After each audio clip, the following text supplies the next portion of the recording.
Jesukristo gure jaunaren bakea zuekin, adiskideok. Jaunaren igokundea ospatzen du gaur elizak. Eta gure fedearen misterio guztiei gertatzen zaizkien moduan, fedezko dogmak edo dotrina ezin dira inolaz ere mugatzaile eta estutzeko hartuak izan. Fedearen egiak benetako gertakari direnez, badute indar askatzailea eta zehazki argitzen dizkigute gure kezka eta galde moduak.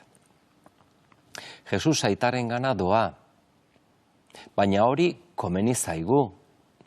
Jesusek hala dio behintzat. Alde batetik, Jesusen berezko lekua aitaren presentzia da. Beti ere hor egona da. Handik dator, eta orain bertara itzultzen da. Jainkoaren hortasun misteriotsua, bera elkartasun hutsa izatea da. Jesusen saiakera ulertezina da, ez badugu bere jainkozko hartu emana aintzat hartzen. Hirutasun santua ezin dugu kontrajarri jaunaren gizakundearekin. Aitzitik biak elkar argitzen dute. Haunditasuna eta apaltasuna modu horretan, modu bikainean lotzen dira.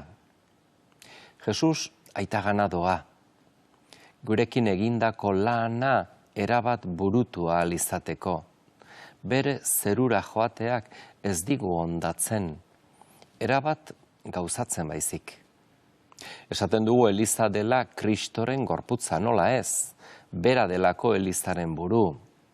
Kristoren gorputz gara gu, bera Elizaren buru delako. Eta gainerako guztiok ordezkari apal. Aita santua, gotzaina, apaiz, diakono, erlijioso, sekularrak, Jesus dugu, lotura nagusia. Batasuna hor gauzatzen da. Jesusen ametsa, gu erabat bat izatea da. Bera aitarekin bat egiten den moduan. Igokundeak hutsune nabari uzten du bere ikasleengan. Baina distantzia hori ezinbestekoa dugu guk jainkoarekin benetako hartu emana izan dezagun. Agian ohitu egin gara, egia horiek entzun soilik eta gero ahazten, eta ez gara behar bezala jabetzen zein gauza ederra eta iraultzailea den jakitea Kristoren gorputza dela Eliza. Alderantziz esaten dugu jakinaren gainean, Eliza Kristoren gorputza da, eta esaldi hau fedezko egia dugu, nola ez. Baina agian esaldiari buelta emanez, alda daitezke gauzak. Kristoren gorputz gara eliztarrok. Bere partaide, bere tarrak. Eta hola esanez, agian, Elizak instituzio bezala dakarren zama eta kutsu aspergarria galdezake. Eliza mugimendu bat delako. Ez hainbeste instituzio soil eta pixua, mugiezin eta atzerakoia. Jesus bada Elizaren buru, eta hala da, gu guziok berari atxikituak bagaude, Elizak mugimendua berreskuratzen du. Eliza erromes beti, bidean, sinodoan, elkarrekin egiten den txampa abian dugu. Ez gara inolaz ere, helmugara iritsi, baizera. Oraindikik gehien aurrean dugu. Erraza zaigu konparatzea Lukasen evangelioaren amaiera gure egungo egoerarekin.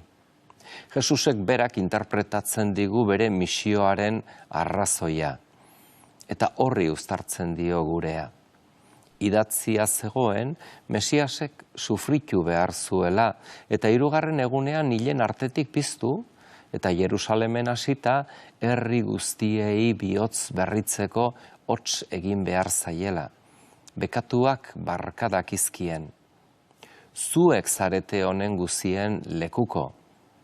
Eta nik neure aitak agindutako doaia Espiritu Santua bidaliko dizuet. Elizaren existitzeko arrazoi bakarra misioa da. Jesusen salbamenaren aldarrikapena. Elizaren indar bakarra espirituak eragindakoa dugu. Ez dugu besterik. Geu bakoitza, gorputz bakar horren atal. Eta beste gainerako talde eta senideekin lotuera estuago egitea da gure barneko saiakera. Zenbat energia xahutzen dugun elkarren kontra hitz eginez, ideologia arrotzen kriterioen arabera Elizaren barne loturak eta hartu emanak hautsiz. Zuek zarete honen guziaren lekuko, dio Jesusek.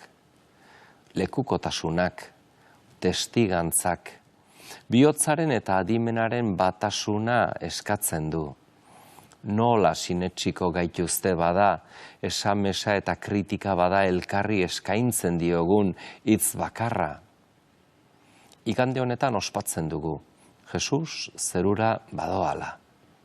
Distantzia hartzen du eta ematen digu, guk askatasun osoz erantzuteko. Aprobetxa dezagun bada, berez zeruratzea espirituaren etorrera eskatzeko. Espiritu santuaz eta suaz bataiatzera etorriko da Jesu Kristo. Eta horren desioak kiskali behar ginduen. Espiritua jasotzeko Jesusen Jerusalemen gelditzea agindu zien bere ikasleei. Hor harrapagaitzala bada espirituak Jerusalemen, Kristau elkarte gunean, Elizan, gure etxean, gure otoitzean. Gehiago dio oraindik Jesusek apostoluen eginen liburu hasieran. Zuen gain jaitsiko den Espiritu Santuaren indarra hartuko duzue eta nire lekuko izango zarete Jerusalemen, Judea osoan, Samarian eta lurraren bazterreraino. Hau dugu bete beharra, hau dugu doaia. Mundua antzu da espirituaren ezean. Mundua emankor da espiritua lagun. Ez gara inoiz ohitu behar fruiturik ez ikusten. Jaunak emankor nahi gaitu. Eta gorputz bat bagara beste gainerako egiteko bera prest dago. Senide, igokunde egun bikaina izan dezazula.